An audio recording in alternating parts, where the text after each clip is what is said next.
அந்த பலாகா வந்து வாழ்ந்து 3-4 நாள் ஆச்சு. செய்ய டைம் இருந்ததில்ல. ஒரு 65 தான் செய்யலான்னு பார்த்தோம்.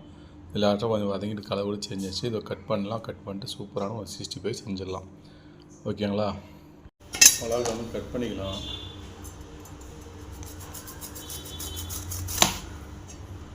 இது வந்து இந்த ரவுண்டாக கட் பண்ணிங்க. இதே போல் ரவுண்டாக கட் பண்ணிட்டீங்கன்னா இந்த தோலை உங்களுக்கு செதுக்கிறது ரொம்ப சுலபமாக இருக்கும். கட் பண்ண பாலெலாம் வருங்க, அது அருமையாக இருக்கும். இதே போல் வந்து பாருங்கள், இதே போல் ரவுண்டாக கட் பண்ணுறேங்க.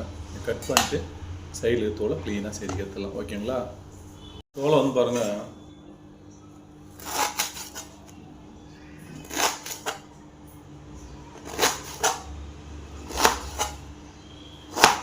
அப்படி இந்த சைடில் வந்து இப்படி கட் பண்ண உங்களுக்கு வந்து சுலபமாக இருக்கும். இது வந்து ஓகேங்களா?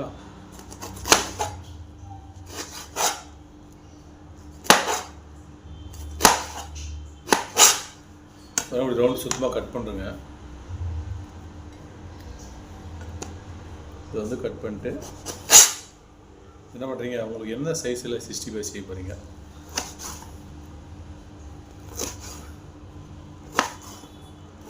அந்த சைஸ் வந்து கட் பண்ணுறேங்க. கட் பண்ணி தண்ணியில் போட்டுருந்தோம், எல்லாம் கொஞ்சம் கருப்பாகிடும். தண்ணியை தண்ணி தந்துடும். இந்த அளவு தோலெலாம் வந்து எடுத்துட்டோம். இதெல்லாம் நமக்கு தேவையில்லை. இப்போ வந்து கட் பண்ணி தண்ணியில் போட்டிருக்கோம். இப்போ வந்து மஞ்சத்தூள் போட்டு அப்படியே லைட்டாக ஒரு பாதி அளவுக்கு வேக வச்சு எடுத்துடலாம். அதிகமாக வேகணும் அவசியம் இல்லை. ஒரு பாதி வெந்தால் போதும். மறுபடியும் நம்ம வந்து மசாலா தடவிட்டு மறுபடியும் எண்ணெயில் வேக வைக்க போகிறோம். அதில் ஒரு பாதி வெந்தால் போதுங்க. அப்படியே க்ளீனாக வந்து வேக வச்சிடலாம் இந்த பலாக்காய். ஓகே, பலாக்காய் வந்து தண்ணியில் வந்து போட்டிருக்கோம். லைட்டாக மஞ்சத்தூள் போட்டுடலாம். மஞ்சத்தூள் போட்டு ஒரு களி கொட்டலாங்க. அந்த களி கொட்டு அப்படியே க்ளீனாக பாதி வந்தால் போதும். முழுமையாக வேகணும்னு அவசியம் கிடையாது. நம்ம மறுபடியும் வந்து 65 போட்டு நம்ம வேக வைக்க தான் போகிறோம். அதனால் ஒரு பாதி வெந்ததுக்கப்புறமா தண்ணி வடிக்கிட்டு அதுக்கு ஒரு மசாலா போட்டு கலந்து சூப்பராக எண்ணெயில் போட்டு ஒரு 65 செய்ய போகிறோம். ஓகேங்களா? இவ்வளோ தாங்க. அப்படியே நல்லா வேகட்டும். இது வந்து நீங்கள் வந்து பொரியலாவோ கூட்டாவோ காரக்குழம்பு சாம்பார் இன்னும் பல விதமான ரெசிபிகள் செய்யலாங்க. அவ்வளோ ஒரு பெனிஃபிட்ஸ். இதனால் பலாக்காய் நல்லா அதிகமான பெனிஃபிட்ஸும் இருக்குது, ரொம்ப நல்லதும் கூட. ஓகேங்களா? இப்போ வந்ததுக்கப்புறம் எடுத்துடலாம். இப்போ அதுக்குள்ள மசாலா ரெடி பண்ணிக்கலாம். பலாக்காய் வந்து ஒரு பாதி அளவு நல்லா வெந்திருக்கு. நல்லா சூப்பராக வெந்திருக்கு. இப்போ இது வந்து எடுத்துடலாம். ஃபுல்லாக வந்து வேகலை, பாதி தான் வெந்திருக்கு. இப்போ எடுத்து தண்ணி வடிக்கிட்டு மசாலா கூட கலந்துடலாம். ஓகேங்களா? ஓரளவுக்கு பாதி வந்துருச்சுங்க. இப்போ கேஸ் ஆஃப் பண்ணிடலாம். அப்படி தண்ணி வடிகட்டிடலாம். இப்போது அதில் இந்த பலாக்காய் வந்து மஞ்சத்தூள் போட்டு தண்ணி ஊற்றி நல்லா ஒரு பாதி அளவு வெந்திருக்கு. இன்னும் பாதி வேக வேண்டியது இருக்குது. ஓகேங்களா? அது ஒரு கேக் பீஸ் போல் அருமையாக இருக்குங்க. ஓகேங்களா? கேக் போல் அருமையாக பீஸ் இருக்குது. இது நல்லா செஞ்சோன்னா கறி போல் அருமையாக டேஸ்ட்டாக சூப்பராக இருக்கும். ஓகேங்களா? இப்போ இது ஆறின உடனே இந்த மசாலா வந்து ரெடி பண்ணிட்டோம். இந்த மசாலா எப்படி ரெடி பண்ணி பார்த்தீங்கன்னா, ஏற்கனவே வந்து காலிஃப்ளவர் ஒரு வீடியோ போட்டிருந்தோம். காலிஃப்ளவர் போட செய்திருந்தோம். அதில் வந்து மசாலா மீந்துச்சு. அந்த மசாலா எடுத்து ஃப்ரிட்ஜில் வச்சுருந்தோம். அந்த மசாலா தான் இப்போ வந்து இதுக்கு போட போகிறோம். நீங்கள் என்னென்ன மசாலா போட்டேன் அப்படின்னு தெரிஞ்சுட்டு வந்தால் அந்த காலிஃப்ளவர் வீடியோ பார்த்தீங்கன்னா என்ன மசாலா போட்டேன்னு தெரியும் உங்களுக்கு. ஓகேங்களா? இப்போ இதே கலந்துடலாம். இப்போ அந்த பலாக்காய் வந்து பீஸ்ஃபுல்லாக கட் பண்ணிட்டோம். வேக வச்சு எடுத்தாச்சு. மசாலா நல்லா மசாலா போல் போட்டு கலந்துடலாம். இப்போ ஓகேங்களா? மசாலா கலந்து ஒரு 1/2 மணி நேரம் ஊற வைக்கலாம். ஊற வச்சுட்டு அப்படியே எண்ணெயில் போட்டு எடுத்துடலாம். சூப்பர் டேஸ்ட்டில் இருக்கும் மசாலா அருமையாக. அந்த மசாலா வந்து கலந்தாச்சுங்க, அருமையாக இருக்குது. இப்போ இதில் வந்து நாட்டி முட்டை ஒன்று குறைச்சி ஊற்றிடலாம்.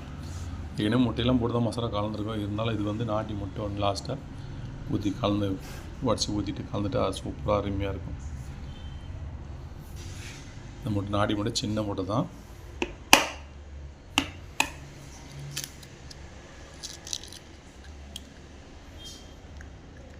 நாட்டி முட்டை ஒன்று போட்டாச்சுங்க.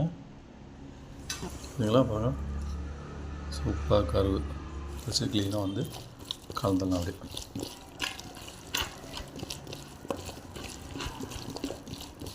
ஓகேங்களா? இவ்வளோ தாங்க.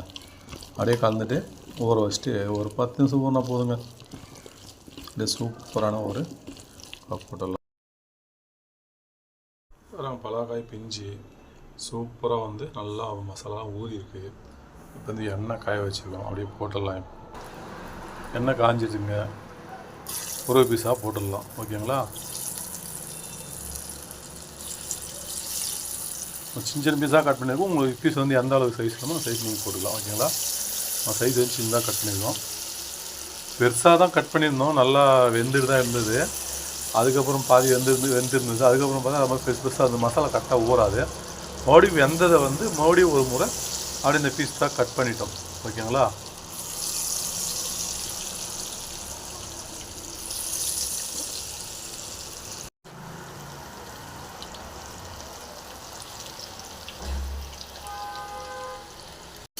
நல்லா திருப்பி விடுங்க.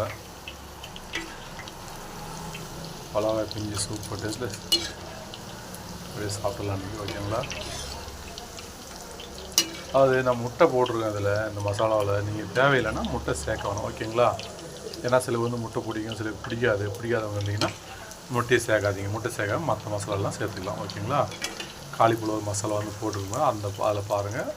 முட்டையை தவிர வேறு எல்லா மசாலா நீங்கள் போட்டுக்கலாம். ஓகேங்களா? 2 நிமிஷம் வச்சுக்கிட்டே எடுத்துடலாம். நல்லா வெந்திருக்கு, அப்படியே எடுத்துடலாம்.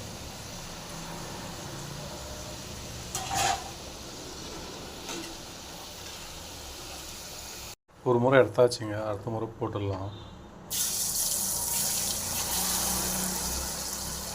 ஒரு 3 டைம் போட வேண்டியது இருக்கும். ஒரு பீஸாக போட்டுங்க.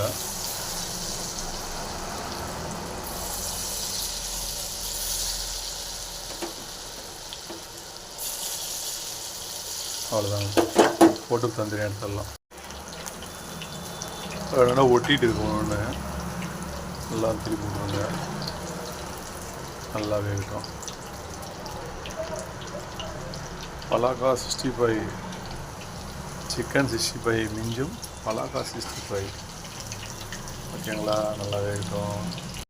அவ்வளோதாங்க, பலாக்கா 65 ரெடி ஆகிடுச்சு. எடுத்துலாம், எடுத்து சூப்பராக சாப்பிட்லாங்க. ஓகேங்களா?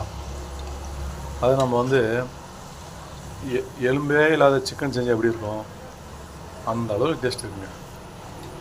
சில கடையில் வந்து எலும்புலாம் தனியாக எடுத்து கொடுப்பாங்க. அந்த சிக்கன் சாப்பிட்டா எப்படி இருக்குது, காப் செஞ்சு சாப்பிட்டா அந்த டேஸ்ட்டில் அருமையாக சூப்பராக இருக்குது. பாருங்கள், பலாக்கா பிஞ்சி 65 செஞ்சிட்டோம். சூப்பர் டேஸ்ட்டில் அருமையாக செஞ்சுருக்கோம். ஓகேங்களா? இப்போது சாப்பிட்டு பார்த்தலாம் எப்படி இருக்குதுன்னு.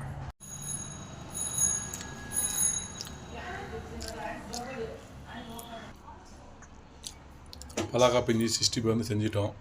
இது எப்படி இருக்குன்னு பார்த்தீங்கன்னா, நம்ம எலும்பே இல்லாத சிக்கன் வந்து 65 வேணால் எப்படி இருக்கும் அந்தளவுக்கு டேஸ்ட் அருமையாக அது போல் இருக்குது. டேஸ்ட் வந்து வேறு லெவலில் அருமையாக சூப்பராக இருக்குது. ஓகேங்களா? நீங்களும் பலாக்காய் பிஞ்சிருந்தால் இதே போல் ஒரு 65 செஞ்சு பாருங்கள். செஞ்சு பார்த்துட்டு கமெண்டில் கண்டிப்பாக எப்படி இருக்குன்றதை சொல்லுங்கள். டேஸ்ட்டு சூப்பர் டேஸ்ட் இருக்குது. எலும்பே இல்லாமல் சிக்கன் வந்து சாப்பிட்டா எப்படி இருக்கும் அப்படி ஒரு டேஸ்ட்டில் அருமையாக சூப்பராக இருக்குது. இன்றைக்கி சண்டே ஸ்பெஷல். இந்த வீடியோ நாளைக்கு இல்லை நாளைக்கு வரும். ஓகேங்களா? இதை நீங்கள் செஞ்சு பார்த்து கண்டிப்பாக கவனத்தை வந்து வீடியோ பிடிச்சா லைக் பண்ணுங்கள், ஷேர் பண்ணுங்கள், சப்ஸ்கிரைப் பெல் வைக்க பண்ணுங்கள். அப்போ தான் நான் போகிற வீடியோ வந்து அடிக்கடி நோட்டிஃபிகேஷன் உங்களுக்கு கிடைக்கும். ஓகே காய்ஸ், மீண்டும் அடுத்த ஒரு நிறைய வீடியோ சந்திக்கிறேன். பலாக்காய் பிஞ்சு மறந்துடாதீங்க. இதே போல் ஒரு 65 போட்டு சாப்பிட்டு பார்த்துட்டு எப்படி டேஸ்ட்னு கண்டிப்பாக அவசியம் சொல்லுங்கள். ஓகே.